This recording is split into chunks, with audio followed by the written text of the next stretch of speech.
Let's start with that movement into the neck and shoulders. I'm going to begin by bringing this right ear down to the right shoulder. Keep having that softness into the knees, you don't need to lock them out. You can maybe bring a bit of stretch into the eye muscles here by raising them towards the sky. What we're trying not to do is dip the chin down. So keeping the chin raised, lengthening into the outside and bottom part of the neck. Alright, we'll come back to the middle and then let's draw the left ear towards the left shoulder. Keep the breath regular. Try not to force anything. Okay, we'll come back to the first side. And this time, bringing my right fingers, I'm just going to bring them to the outside of this left ear at the top. And gently ease my right ear down towards the shoulder. You'll notice I'm not scrunching up into the shoulder, I'm keeping it loose. And it's not a case of forcing this down, it's literally just the weight of that hand. And let's go to the other side. I'm feeling this now into the bottom part of my neck, just here.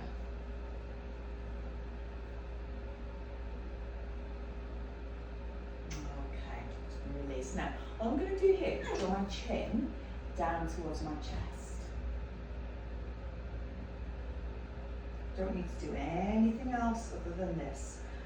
I start to feel this just here. Top of the shoulders. And come back. And take that one more time. Keeping the shoulders relaxed and heavy away from the ears. Alright, let's bring the chin back up. Now, speaking of shoulders, what I'd like you to do is bring the shoulders up towards the ears. So we're up like this. Then I'm going to draw them back. So you might notice my shoulder blades coming towards each other. And then release. And take that one more time. So my shoulders are up, back, and down. Just going to bring some movement into the wrists. Lots of cracks and creaks going on there. Okay, let's bring some stretching into the side body now. So, I'd like to bring these arms up towards the sky. If you're really tight in the shoulders, your arms might be quite wide, or you may be able to bring these fingertips together. I'm going to bring a bend down towards the right side. So you'll notice my hip, so this left hip is coming to the side as I'm stretching into the outside of this body here, so through the left, taking a crunch here into the right. Seeing if I can keep these arms raised, then up towards the, up to the top, and then down towards the left. So pushing that hip a little bit further away, I can increase that stretch. Take that again, so down towards the right. And then this time, as you've gone over as far as feels comfortable, let's just see if you can rotate that chest slightly towards the sky. So we'll try not to end up like this. So open the chest towards the sky, come back to the middle, take that stretch down to the left, rotate, and back to center. Brilliant, okay, well done. Okay. What I'd like you to do now is to come onto the hands and knees. So this in yoga is what we call our tabletop position. I'm going to begin with something called our cat and cow movements, and that brings a lot of movement into the spine. So if you're really tight in your lower back, maybe even across the chest, this can feel pretty good. So I'm going to raise the bum towards the sky. So you'll notice my coccyx here comes up towards the ceiling.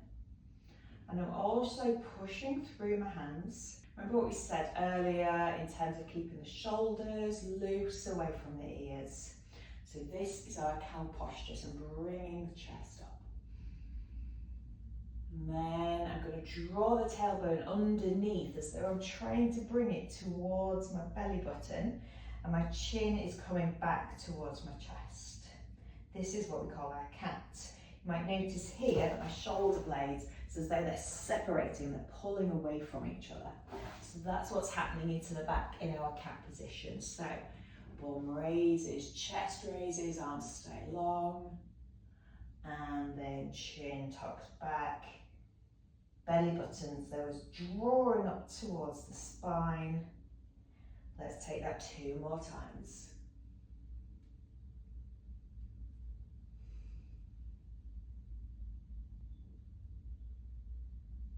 And breathing in, draw the chest up. And breathing out, tailbone tucks underneath, push the floor away. Really think about separating through the shoulder blades. Okay, let's come back to center. Now what I'm going to do is my knees, I'm going to bring them about mat width apart and put my big toes together. Now some people might not feel very comfortable in child's pose, and if that's the case, just come down onto your forearms here and see how this feels. Let the head loose. If you feel like it's going to be okay for you, then you can bring the bottom back down towards the heels.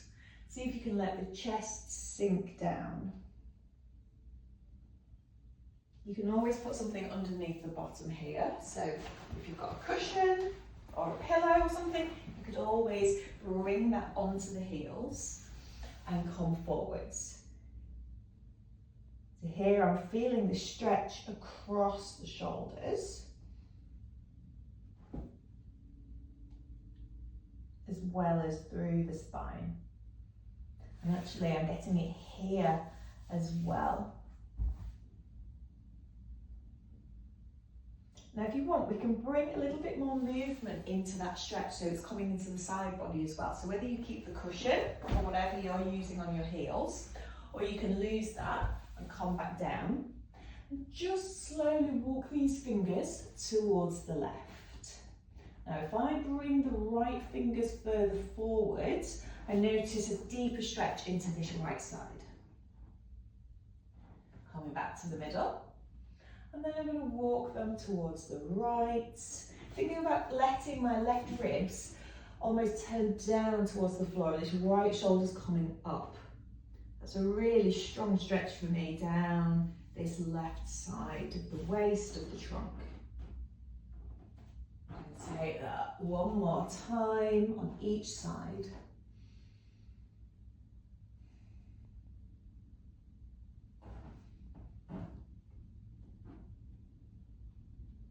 Remember drawing the ribs down towards the ground. And if you push into your fingers, that can help you push the bottom back towards the heels as well. Okay, well done. Let's come up here. I want you to come back onto the knees. So we're kneeling up. I'm going to bring my left foot out towards the side. Just let the tailbone come under ever so slightly. I'm going to point these toes towards the front, so directly forwards. And then bringing my hands towards my ears. And I'm going to take a bend over towards the left. So bringing this elbow down towards the knee.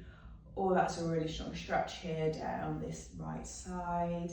Again, maybe you take a bit of a rotation towards the sky, or just keep facing forwards, but trying not to round into the back and coming down towards the floor like that. That's not going to be very helpful. We release, and let's take that to the other side. So, right toes out, facing directly in front of you. My back foot, you can see, is just like that here. And take the bend.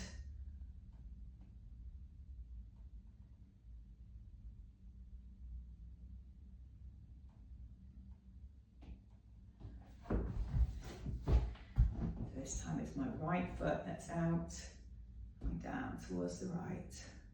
Maybe rotate, or just stay facing forwards.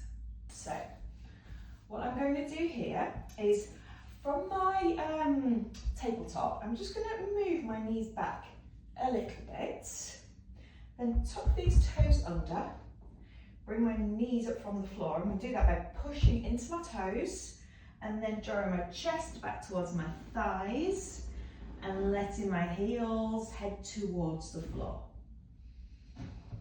I've got bent knees, so we don't need to straighten the legs out, lock the knees out. So I've got bend into the knees. I'm pushing into these hands, so my fingers are quite separated, quite far apart. If this doesn't feel very good on your wrists, You could bring your hands out so they're at about 10 past 2, or you could even roll the mat up and have the heel of your hand on the raised part of the mat and the fingers on the floor, so that that flex into the wrist isn't quite as strong. Shoulders are still separating and steady away from the ears. Here's your downward dog. Just hold this for a count of 5. Oops. I'm going to put my mat back out before I fall down.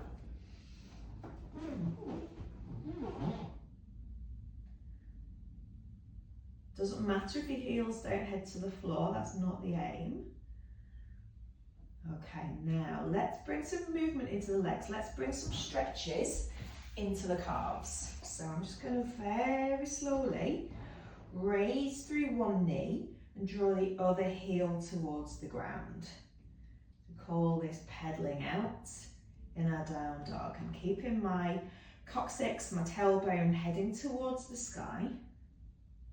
And you notice I'm not moving too much into my hips, so it's just through the legs, whilst the upper part of my body is relatively stable. Really feeling that into my lower calves. Okay, now my favourite extra stretch in our down dog is to come onto the outside edge of my right foot and the inside edge of my left, and then bring my bum down towards my heel, bending into the knees. So this is our corkscrew. Take that to the other side.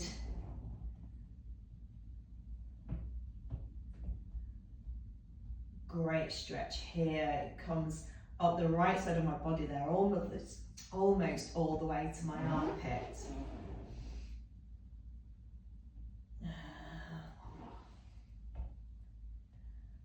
Okay, let's take that down dog again.